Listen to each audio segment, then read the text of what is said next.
All right, Mr. Chairman, the floor is yours. Thank you. Welcome everybody to Parks and Recreation Commission meeting on the proposed dog park design for Boundary Street. My name is Gary Maggiolino. I am the chair of the Park and Rec Commission. This open meeting of the Parks and Recreation Commission is being conducted remotely pursuant to Chapter 22 of the Acts of 2022, an act relative to extending certain COVID measures adopted during the state of emergency signed into law on July 16, 2022. All members of the Parks and Recreation Commission are allowed and encouraged to participate remotely. The act allows Park and Recreation Commission to meet entirely remotely, so long as reasonable public access is offered so that public can follow along with the deliberations of the meeting. The public is encouraged to follow along using the posted agenda unless the chair notes otherwise. Members of the public who wish to view the live stream of this meeting may do so by going to the Northborough Remote Meetings on YouTube via the link listed on the agenda. Ensuring public access does not ensure participation unless such participation is required by law. This meeting will feature public comment. At this time, I'd like to confirm the Parks and Rec Commission members who are participating. Members, when I call your name, please respond in the affirmative. Faith Stevens.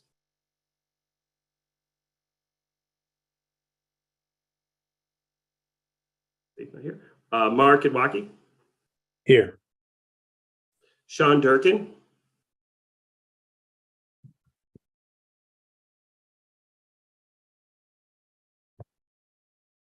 Tracy Camarana. Here.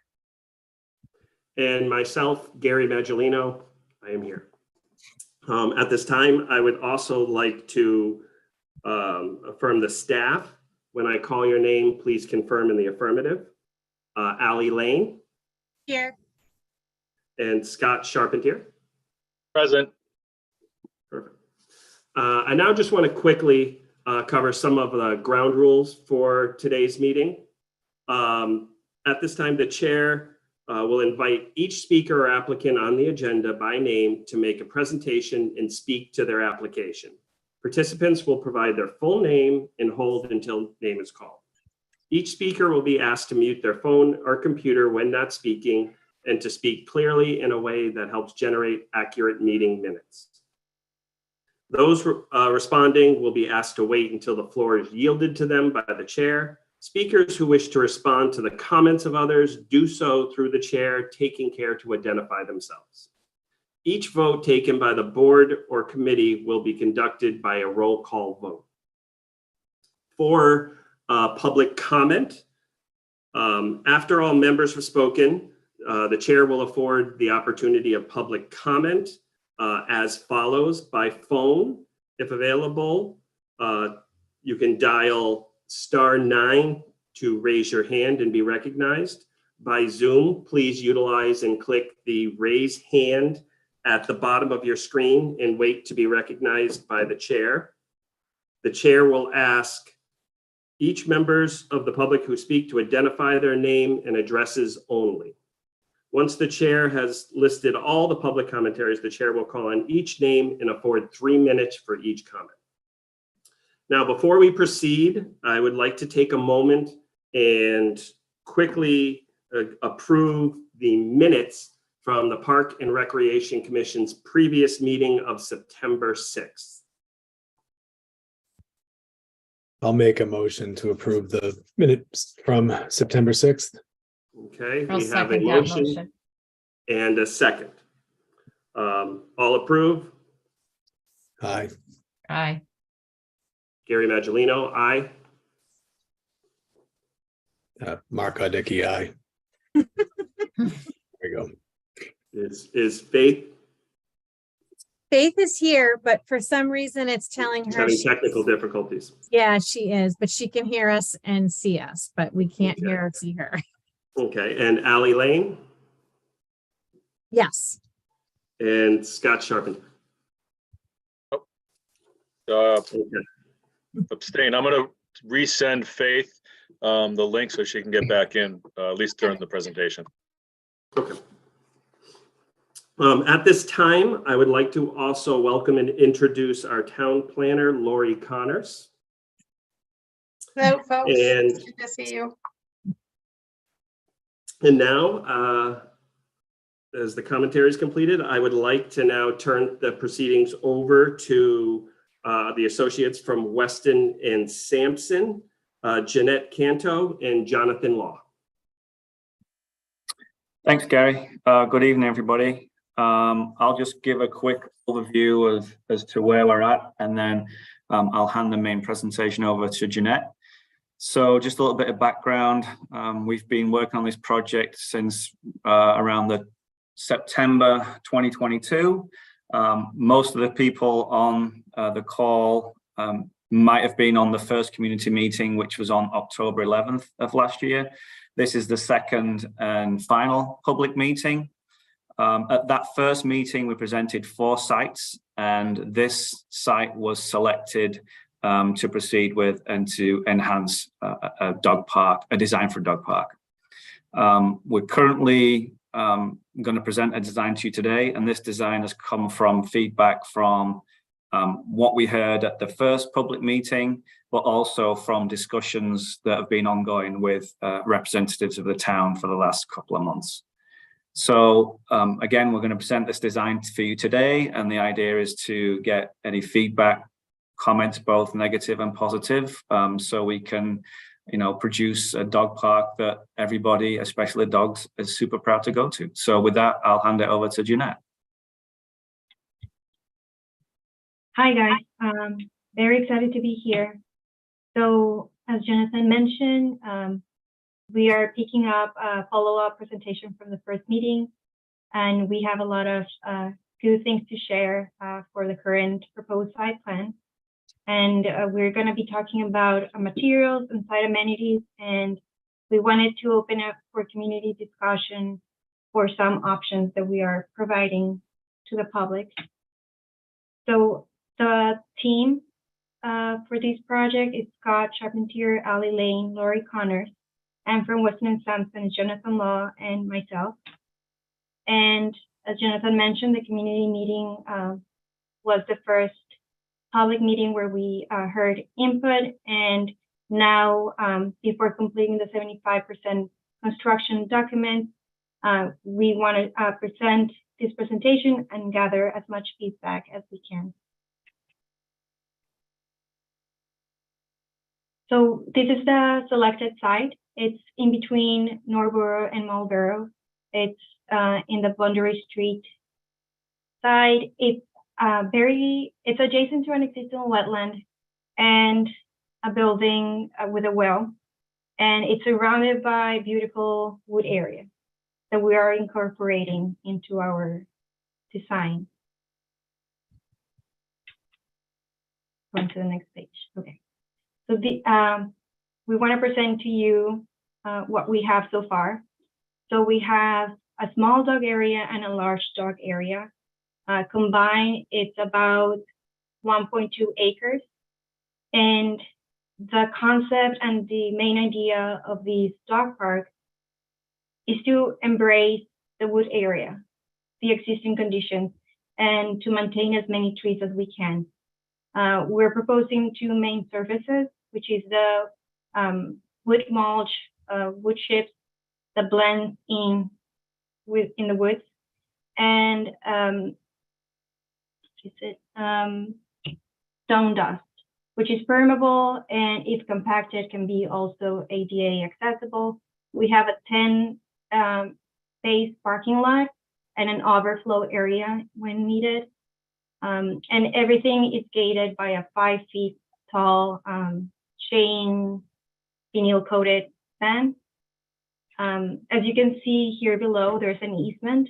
So for there, we're proposing a removable fencing that can be removed when needed, because it's an easement. And we have also access. The number 3 shows are the access points. So we have 2 at the entry and 1 that has access to the wooded area below. And we're gonna go through some of the elements with higher pictures so you can actually tell. And I'll just add to that, as Jeanette mentioned, we're trying to maintain as many existing trees as we can, have as little impact on grading and topography as possible, because as soon as we start regrading the site, then that means we're going to have to remove more trees than we really need to. The two fenced in areas that are at the north of the site will be ADA accessible, while at least the stone dust areas will, and then the mulch areas are designed to be more of a rustic type of woodland play area for the dogs. And within these areas, we're going to have boulders, so we can use those for seating, but also as objects for dogs to jump and play with. And with that, I'll pass it back to Jeanette. Right. So these are some of the materials that we're using, the wood chips and the mulch areas, which is mainly the 70–80% of the project. Permeable, easy to maintain, and it blends in with the context. Stone dust surfacing, as mentioned before, it can provide ADA access. So it's great to put it next to the parking spaces, and it's in both areas, the small and the large areas of the dog park. As an alternative, we want to bring the synthetic turf. So we're going to talk about these in the previous slide. We have one big pergola, and this is divided in between the small and the large dog area with benches in between. As I mentioned, everything is gated, 5 feet fencing with signage, multiple benches, trash receptacles, a leash post on the entrance, weigh stations.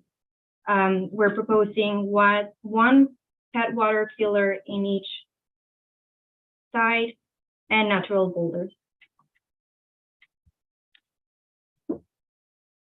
And I'm just gonna give this slide to John. So as we mentioned, the design currently is showing the stone dust as the main or the current base bid for the surface for the small and large fenced-in dog park.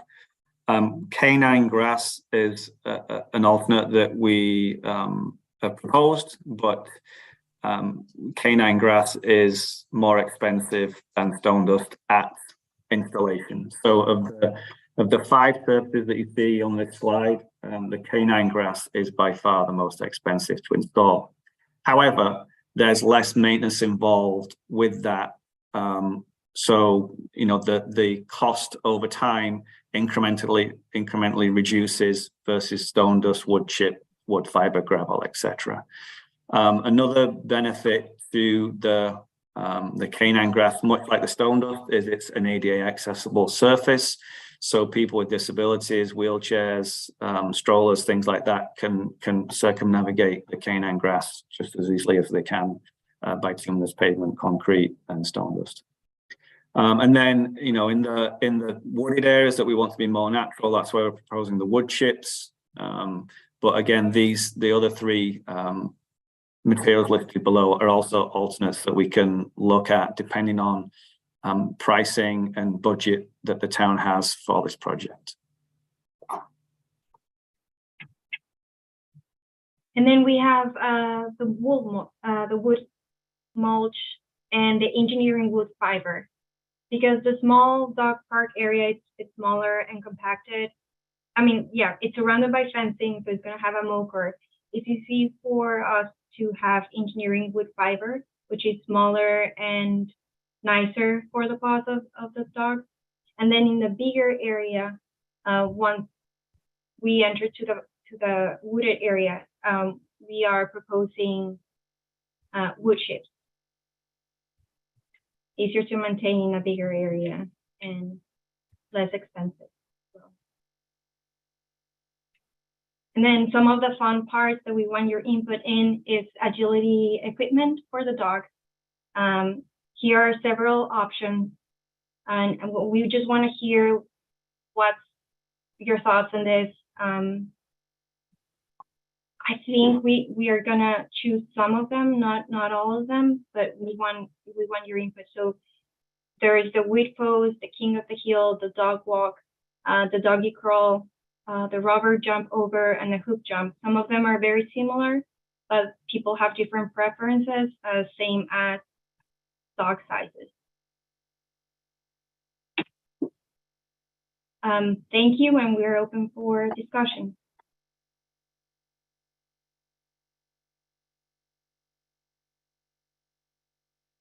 Jeanette, do you want to go back to the plan slide so people can digest that?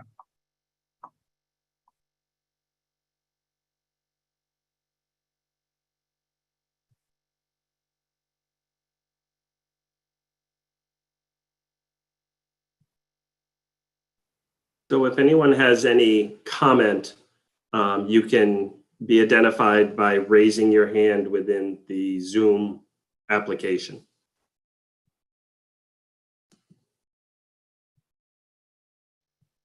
Mr. Chairman, you can also receive comment and discussion from your commission members as well. Yes.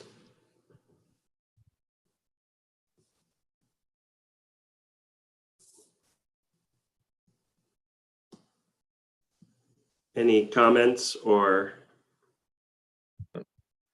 We have two, Mr. Chairman. Yep. Would you like me to manage the promotion and demotion process? Sure. Okay. I saw Sarah come up first. So Sarah, going to promote you to a panelist. All right, let's see if this works. Can you hear me okay? Yes, we can. Excellent. So this is Sarah Yulia Sabel, resident here in Northborough and a dog owner. Question about the equipment here. It looks like the Rover Jump Over has a movable piece. Do any of these others have pieces that might be movable and also potentially need replacing or might get lost or misplaced? Or the rest of them more permanent in nature?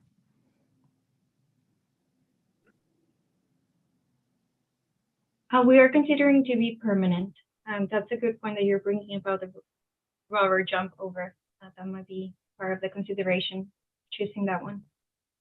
But there's, yeah, we're thinking about, yeah, not movable. The Rover Jump Over, the bar is movable, but it's not, you can't remove it.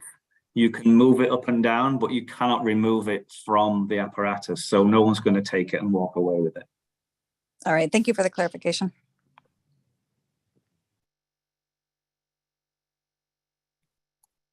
All right, we have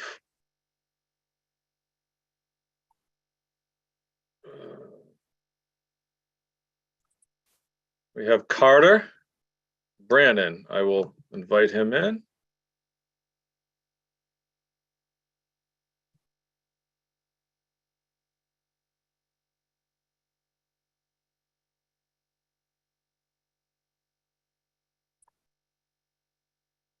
Can you just bring the plan up again, please? Can Where you did repeat? Where did Carter go? Can people hear me? Or? Oh, yep. Okay.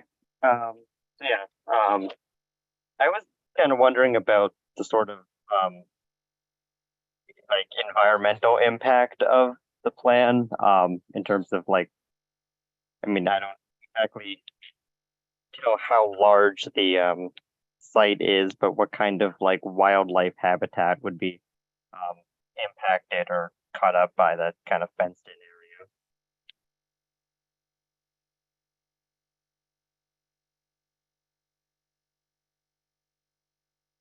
area? All the proposed fencing is 5 foot tall. If you're referring to wildlife in the form of deer, a 5 foot fence is not an impedance to deer in any way. I'm not sure what wildlife outside of that you're referring to, Carter. I was more just curious about what area, is there any kind of environmental impact that could be either further looked into or has been looked into of if you're, I mean, it looks like you're trying to minimize clearing trees, obviously.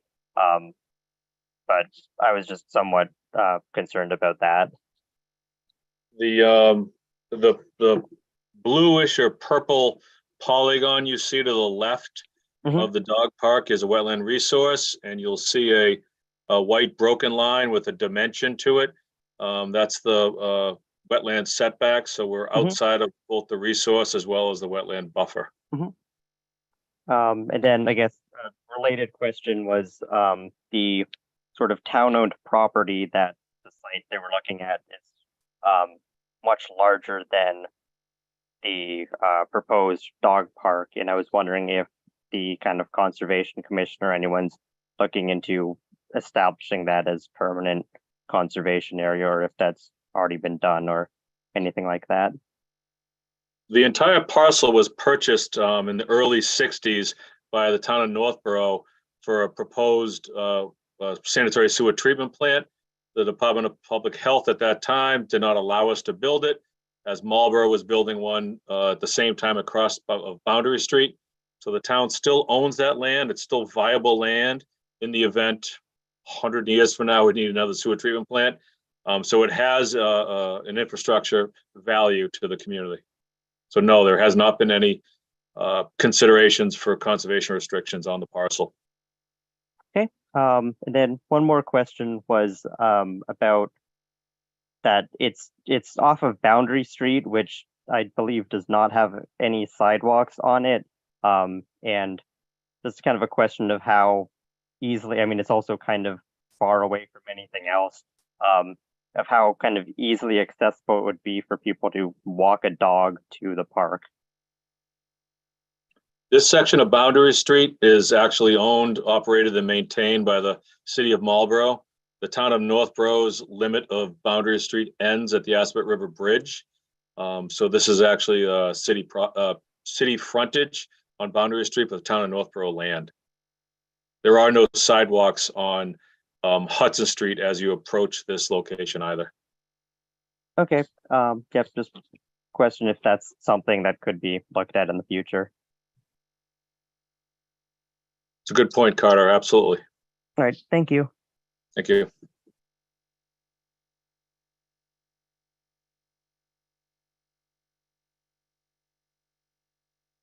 So Chairman, we have Lee Welsh, I believe, wants to come in. I will promote her to panelist.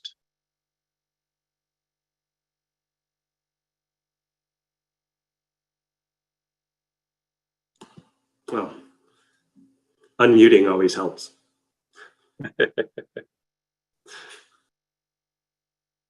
Can we stop sharing so we can see the full panel? Is that okay, Ally?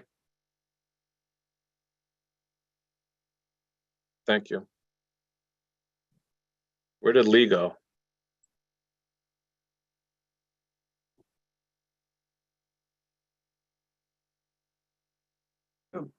Hello? Hello, Lee. Hi, can you hear me? Yes. Yes. Oh, thank you. My name's Lee Welch. I am part of Northborough Unleashed. I just had a few questions about the layout that I can't see anymore. So I guess I'll try to talk through what I remember. So you come into the parking lot and then there's a gated area. I think it was like labeled number 3, maybe. That's the double gated area. Is that correct? Yes. Why don't we share the screen again? I'm sorry. Oh, if you could, I'm sorry. No problem.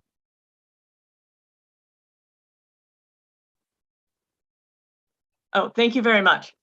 All right, so 3 is the access gate. And was that a double gated system? Yes, Yes. that's a. Sorry, this is an example. Oh, perfect. Yeah, concept. Okay. So I guess when you come through that gated area, does that give you access to the small area and the large area through the same gate system? Just Correct. one off to the right and then one off to the left? Yeah. And then, so then number 6 is the, like the pavilion with some benches? Yeah, and that's shared by both sides. So you're gonna have the fencing in between, in the middle of the pavilion. Oh, okay, I get it now. Thank you And very it's gonna much. be mirrored in each. So there's Okay. complete separation between the large and small dog areas. Okay, so it's almost like the pavilion, there's a fence up the middle of the pavilion. Yes, yeah. Correct, And then okay. there'll be benches that back onto the fence that so you can sit on this concrete pad and underneath the shelter in Okay. either the small or large area.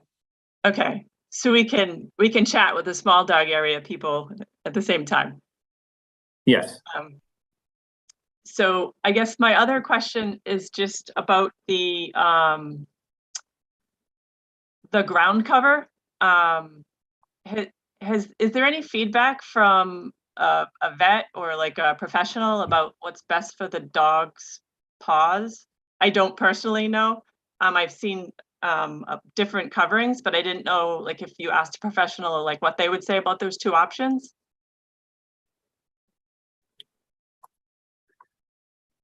I mean, both of these are fine for dogs. You know, we've designed numerous dog parks that have both canine surfacing or stone dust or wood chip. And we've never heard any complaints from the dogs. Just kidding.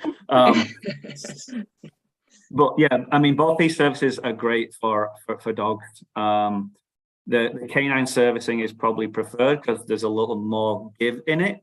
But again, that comes with an increased expense that the town is still trying to figure out, you know, how to make that work within the budget. But, you know, the stone dust servicing, again, is a totally acceptable surface for dogs to run around and play in. And then as we go into the larger area, the wooded area, you know, we have mulch there, and that's perfectly fine for dogs to run around in. Okay. Is the layout of the dog park generally flat? Or is there some like fluctuation to the land there? Within the where we have the stone dust servicing, that will be flat because we have to have that be ADA accessible, and the code requires there's no cross slopes over 2% in any direction. Okay. Once we go above that, then it doesn't become accessible for humans. Within the larger area in the wooded zone, we're going to, as much as possible, keep the existing topography in there. And there is some undulations and changing grade within that zone. So that will be the more natural place where dogs can run up and down elevations rather than the depicted stone dust or canine grass area. Okay. Thank you. And I know I had reviewed previously the requirements of the Stanton Foundation. And I think I remember something about they require that you clear the land. Maybe Lisa can, Lori can speak to that. Is that a requirement that you clear the land? I mean, I love the way those pictures look with the trees. That looks awesome. I just didn't know if the Stanton Foundation would agree. That's not my understanding. I don't remember reading that in the requirement. With the dog park in Millbury, they did not require us to clear the land. In that particular situation, it was a meadow that we enclosed, and they did recommend planting trees. So shade is a really important feature in dog parks because, of course, when they're running around crazy, they tend to get overheated. So they do recommend incorporating shade in the dog park design. So I have been to dog parks that are partially wooded. So it's good to have a cleared area because certainly a lot of folks like to play fetch with their dogs, and it's important for an area of clearing and also to accommodate the agility equipment. But I don't think it's a rule that it has to be 100% clear. Oh, great. No, I thought the pictures looked great. And I do like the idea of as a safety measure to have a tree or something that the dogs can like hide behind and separate each other. You know, that's always been recommended as well. And especially for the shade component, I think it's Uxbridge that's completely cleared in the middle of a meadow, and it's blazing hot there if the sun hits you right. So I agree that some coverage would definitely be of some benefit. Framingham's Dog Park is very similar to this. It's across from Loring Arena, except it does not have the large and small dog areas, but it does have a cleared area with natural old tree growth and undulating topography. Nice. I think my last question is about the turf. Just so I have an idea of like how much more expensive is the turf? Is it, you know, double every other option, or? The turf is, I'm sorry, Jonathan. I was going to say, Jeanette had some cost information on that. So I'll give you a little background on some of the other project costs quickly. Sure. The original conceptual cost estimate included a municipal water connection to the city of Marlborough in Boundary Street. When a formal request was made to the city, the mayor denied us access to municipal water in Boundary Street. So that required a bit of a backtrack in the design to install a on-site drinking water well and associated meter pit and copper service lines. That added substantial cost to the project. And from my memory, correct me if I'm wrong, Jonathan, the K9 turf was approximately $100,000, maybe a little less when you would consider mow curbs, under drains, and gravel. Yeah, it's more than double the price of the stone dust. But as I mentioned previously, over time there's less maintenance, but you know that'll take many years to make that difference up. Okay, just wondering, like ballpark, the pros and cons of that.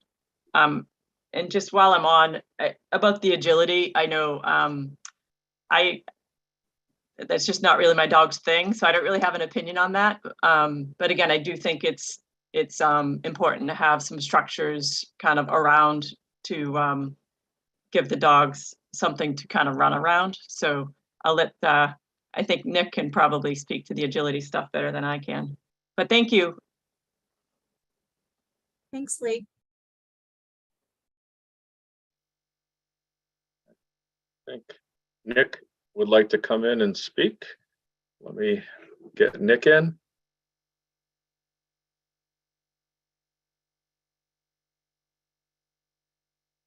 Hi, can you hear me? Yes. Awesome. I just want to start off by saying thank you guys. This looks awesome. I also am a member of the Northborough Unleashed group, and I know there's a lot of hard work that's gone into this, and very excited to see all the things you guys have created. It's very similar to what I had imagined in my head. So I don't really have a lot of specific feedback, but I had a couple of kind of questions. My biggest question was regarding the parking lot and the fact that there was 10 spots, but there was some overflow parking.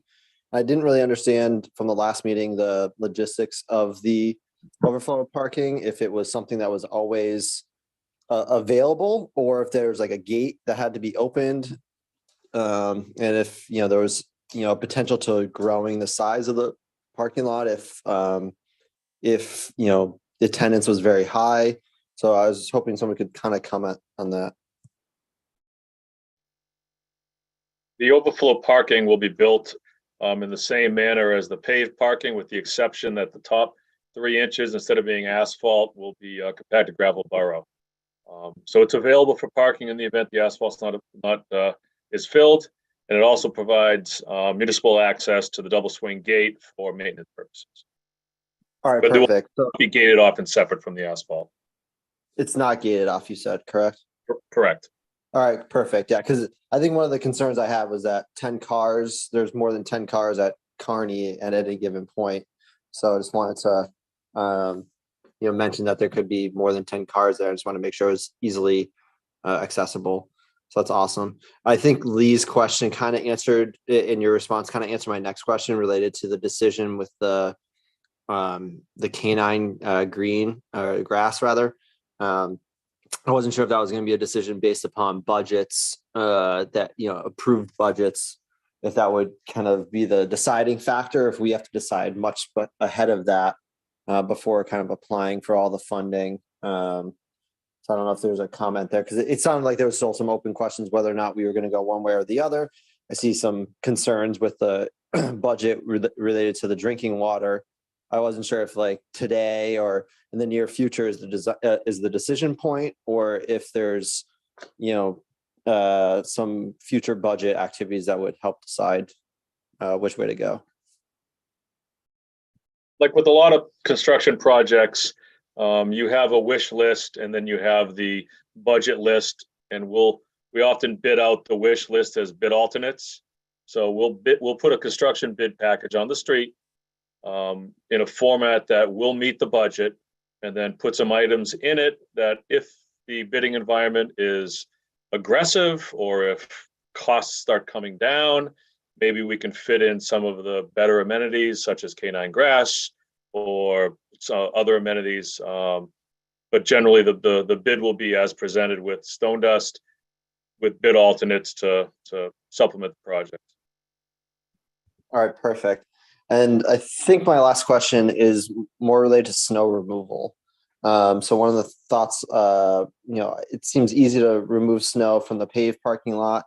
I'm not sure if the intent would be to also remove snow, plowing it for the unpaved parking lot. And then is there any planned snow removal and maybe not removal, but moving around of snow inside of the dog park so that during the winter months it can still be used? We will plow the parking lot as we do our other recreational facilities. We will not be doing snow removal within the dog park, and plowing onto the gravel will be our snow storage area. So I don't expect to be plowing through the gravel. That generally results in a mess. But we'll plow the paved area. Okay, so it sounds like in the winter months, if there's significant snowfall, we could be limited to parking. Lori? Oh, I just wanted to mention that in the dog park in Millbury that I was affiliated with for a long time, we did a similar thing. The DPW would plow the parking lot, and then we would tell folks that they could use the dog park at their own risk. So generally what that would mean is a couple of folks would bring shovels and kitty litter, and they would remove the snow at the entrance to the degree that they were interested in doing so. And then folks would use the dog park or they wouldn't. So that's, I think, probably the way we conceive the use of the dog park during the snow season. Yeah, that makes sense to me. I agree. I think myself and a lot of others would be willing to assist with that. I guess my only hang up with the parking, and I think it's not an issue today, is that there could be a potential in the future for expanding that overflow into a paved area, maybe at some point in the future, if we see the dog park attendance be high. And I'm just hoping for a lot of success here. That's why I'm poking at it, is just that we can ensure that everybody can enjoy it, and that there's not an issue where a parking issue that would limit people's use of it. I think that's all my questions. Again, very, very thoughtful. Appreciate everyone's hard work. I'm excited to see this come to fruition. We have somebody with their hand raised, identified as 184 Boundary Street. I will let them in, Mr. Chairman.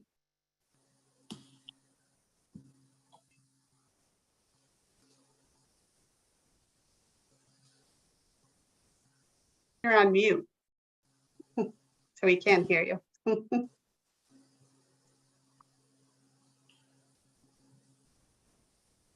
Okay, there we go. Better? There we go. Okay.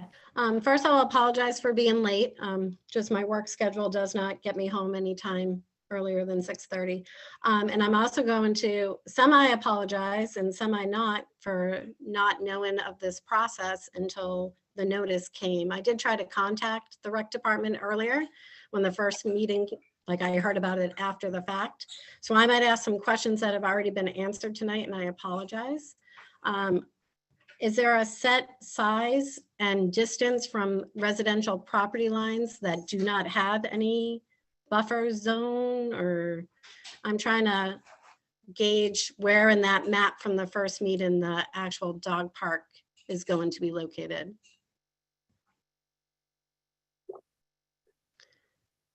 Jeanette, maybe you can share your screen. There's that picture of the dog park relative to the full parcel size.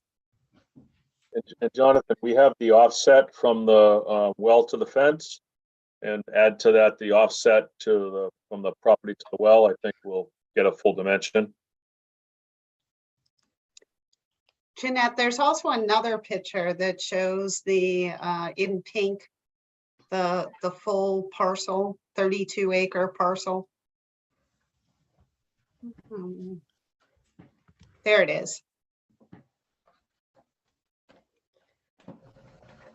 All right, and the property line, that's like, I don't know, looking at this one where I specifically am, so I'm so sorry. As I said, I tried looking it up before I came. No, today. no worries. So the pink area is the whole property line, and we're just using, those are like 30 acres. We're just using 1.2 acres. So I'm saying the house that I'm looking at on the map, the one I can see, I want to know what. Ma'am, that property is 110 feet from the fence of the dog park. So there's 50 feet between the property line and the fence line, 40 feet from your property line to the well, 20 feet from the well to the property. We discussed this at the CPC meeting last week, right? It's 90 and another 20 feet, so 110 feet. I discussed this at the CPC meeting last week. We agreed to install visual barrier slats in the chain link fence. You've seen chain link fences. One example is at the town common, between the gas station and the town common.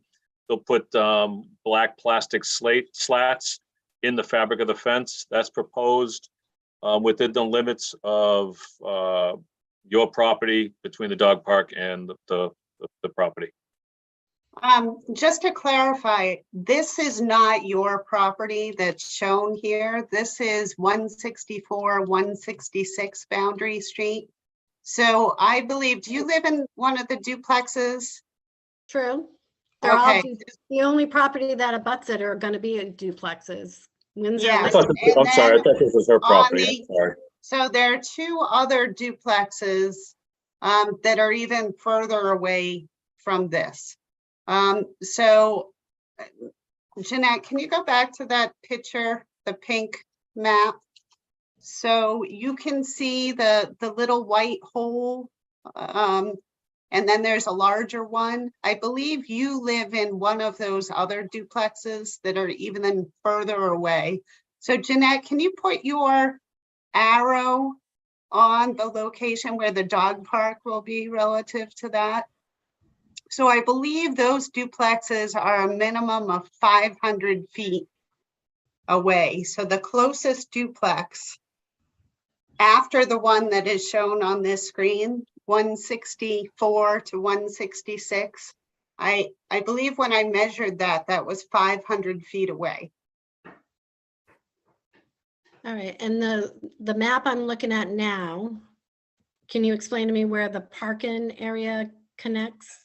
It's not drawn on this map that I see, right?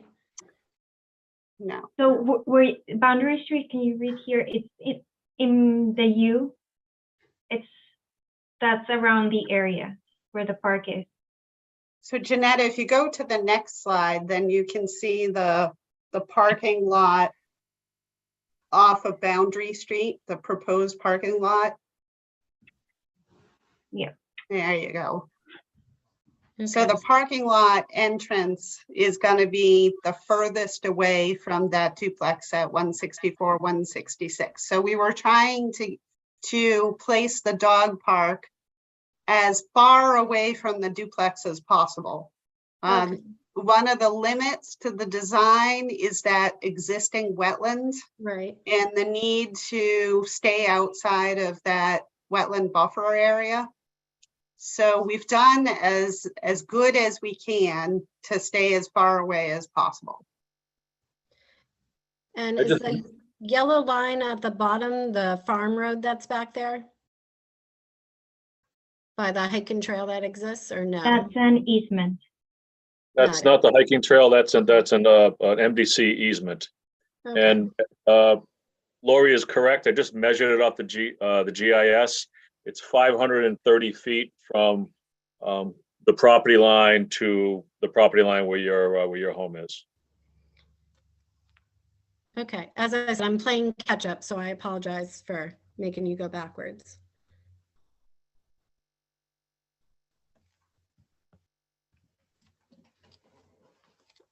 That's all the questions I have for the moment as I try to take it in and understand. If you have any other questions, feel free to email Public Works or Planning, and I'd be happy to provide you the information needed, okay? Okay, thank you. Thank you.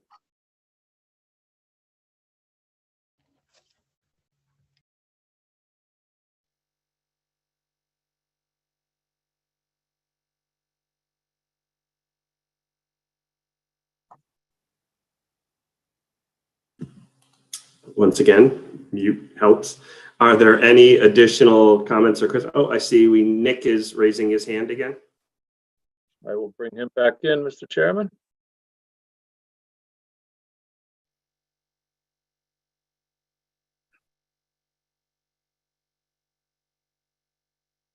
Hi, can you hear me?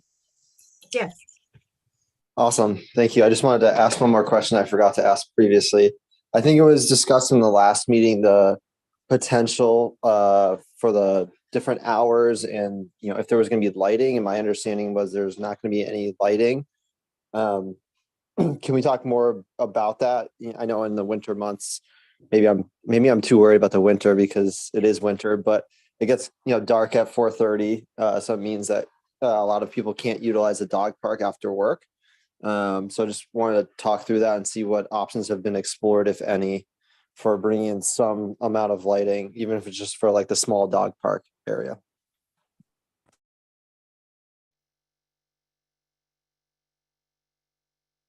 Want to take that, Scott?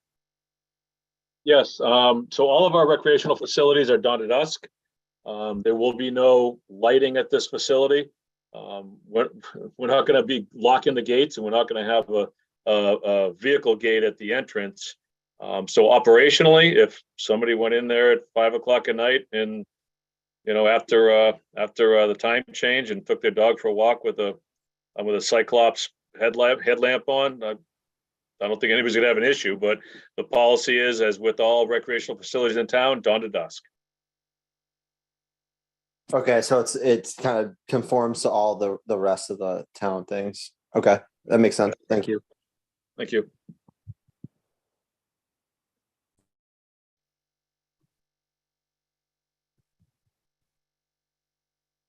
Are there any additional comments or questions?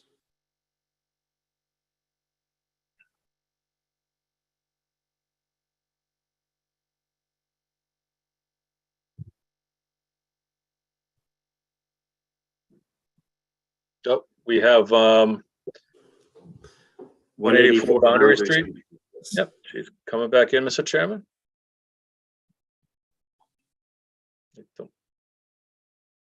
Hi, and you probably have already gone through this as well. What's the process moving forward? Like, what are the steps from this plan that you have, and what happens next, and how that all works?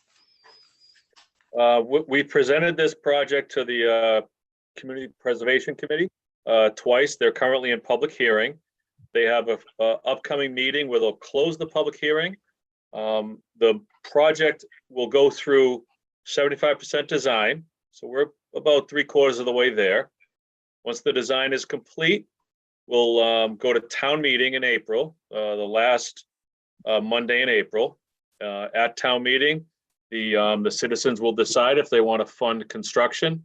I understand that Lori has some grant applications in the mix. If everything gets awarded and the process moves forward, final design and permitting will occur in the summer, and construction bidding will have to occur shortly thereafter, so late summer. I'm not sure if you want to talk through the grant timeline, Lori, at all? Yeah, so as we advance a little bit further through design, so right now we are about to pull the trigger on a design grant application for the Stanton Foundation. So we're asking them for the money necessary to finalize the design plans, do the construction bid documents, as well as pay for the permitting process. So that, as Scott mentioned, will wrap up most likely over the summer. So right before that wraps up, we'll submit another grant application to the Stanton Foundation. So we have to wait for to know whether we have the construction funding from the town, because it's a matching grant. So they want to know for sure that the town is going to pony up their share before they will provide any grant funding. So if that goes well, then we'll continue on that track. So the plan is to apply for $225,000 in construction funding from the Stanton Foundation. So it's a significant piece of the pie. And it will drastically reduce the burden on the citizens in Northborough. So that is our aim. The overall schedule is get design done over the summer if all the money shows up, bid this thing out in the fall, early fall, if weather's nice, get some construction going, finish it up in the spring. If weather falls apart in the fall, we bid it out over the winter time and start construction in the spring. So and have this thing opened up and commissioned, next late spring, early summer. The construction process I anticipate will take approximately 6 months.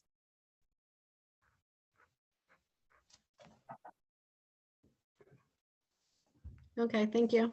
And I'll just add to that, the beauty of this project is that it can probably continue through the winter months, providing we get no extreme snow or really cold conditions.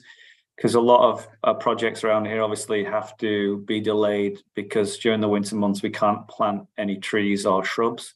We don't really have any on this project. It's more preservation. So we can continue with paving, fence installation and things like that during the colder months. It appears we have another hand. Cindy has raised her hand. Okay, thank you, Ms. Boundary Street. And I will bring Cindy in, Mr. Chairman.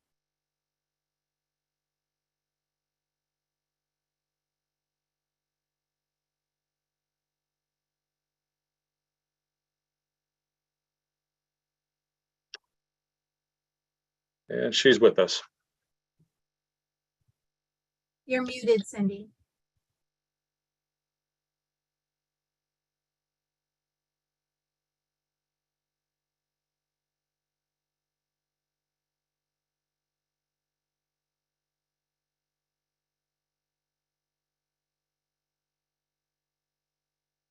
Cindy, you're still muted?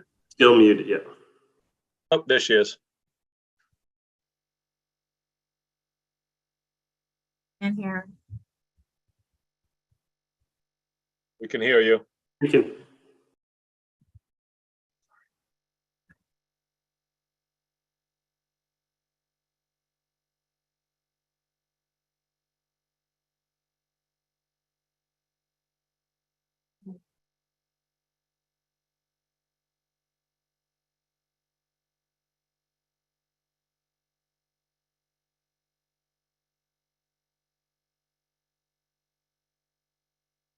Cindy, we still can't hear you.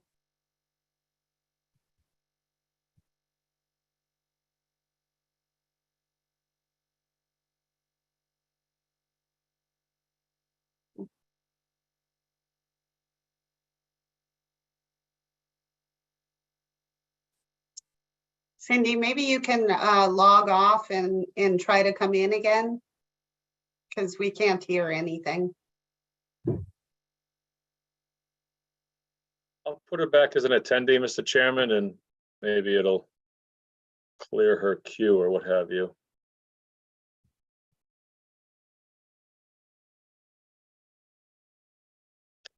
And we try to promote her again.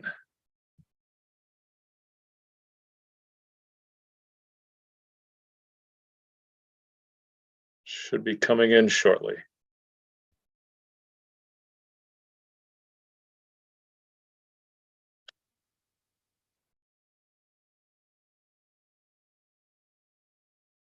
And we have no audio. Oh, Well, we just got a message saying that she was connecting to audio, so maybe it's working now. Can anybody hear me now? Ah, there we go. Okay, sorry about that. It's my setting here. Okay, all right, so I had a question about the Stanton grant. If that is not approved, how is that going to impact the taxpayers? Like, how would that amount be assessed? How much would be assessed? So if the grant is approved, then we'd have to reevaluate the design. So maybe we would have to decrease the size of the dog park, or we would have to request more funds, probably at a future town meeting. So that would definitely affect the ability of the project to go forward at this year. Okay, so if it's not approved, then you would just put a pause on it? I would envision, yeah, because that is a significant percentage of the cost. It's just shy of 50% of the cost. So unless prices reduce significantly over the course of the next 6 months, I don't think we'd be able to proceed with the project without serious design changes. Okay.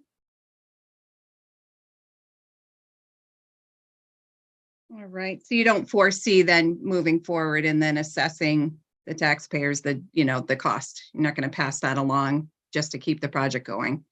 That was one of my concerns.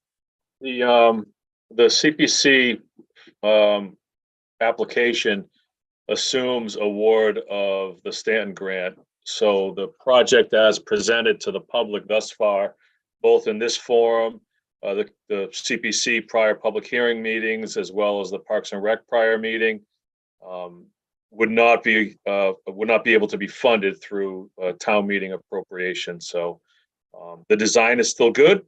The permitting through the first Stanton grant would be viable and useful, but we would have to reorganize when it comes to funding, and it would likely see a 1-year delay in the project to obtain proper funding. Okay. Thank you for that. And another question that came up, I see that you've now shifted to the well water. So I'm wondering if there's a plan in place to have that lab tested, because it is across the street from the sewer treatment plant.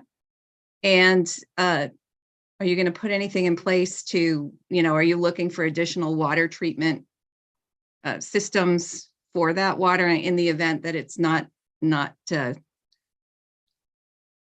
the purest level that you would like?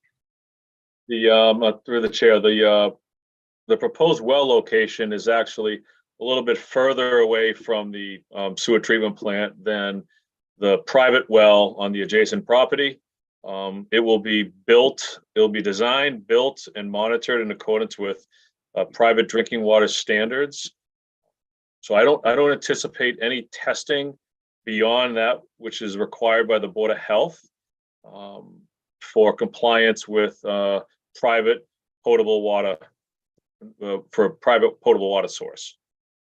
But would the results of that be made public if somebody wanted to understand, what the testing results might be?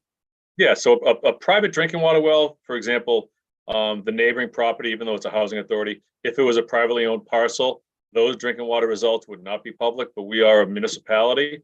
So the water quality results from this well would be available to the public through a public record request and comply with the Board of Health regulations.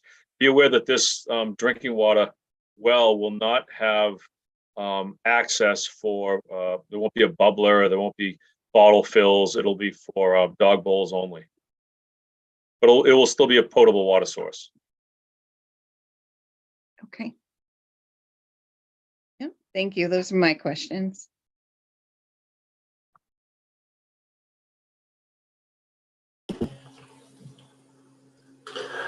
Are there any final comments or questions?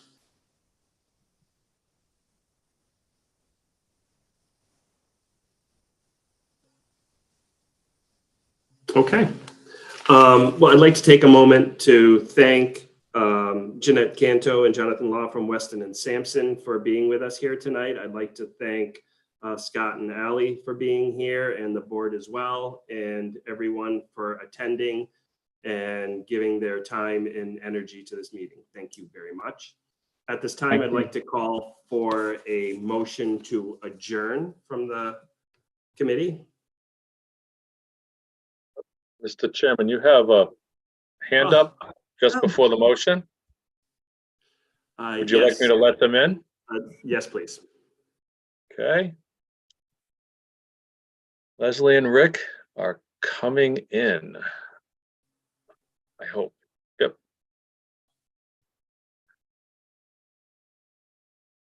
It's Leslie and Rick Robinson, Mr. Chairman, who are on mute.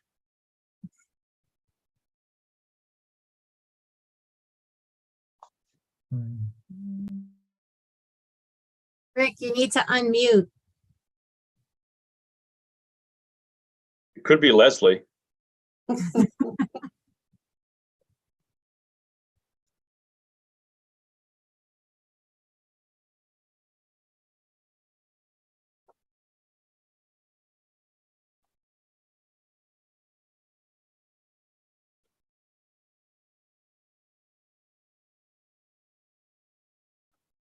See them unmuted, but don't hear anything.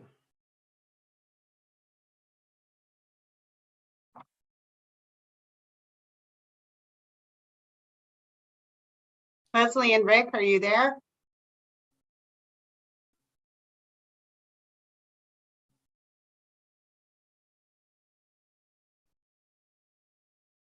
They're here in spirit.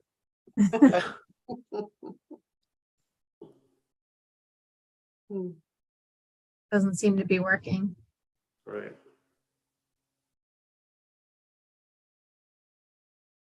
Try what I did with Cindy and demote and bring back if you'd like. Yeah, let's try and see if they. Okay. Sending back to the timeout room. And bringing them back in now.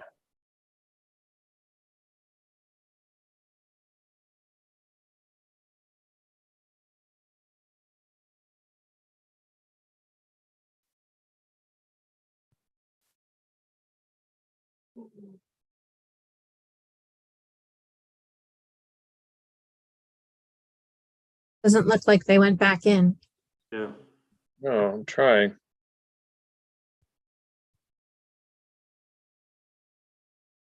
So there we go.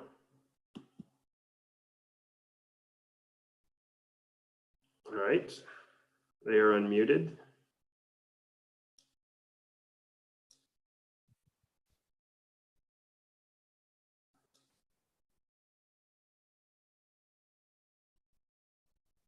Leslie and Rick.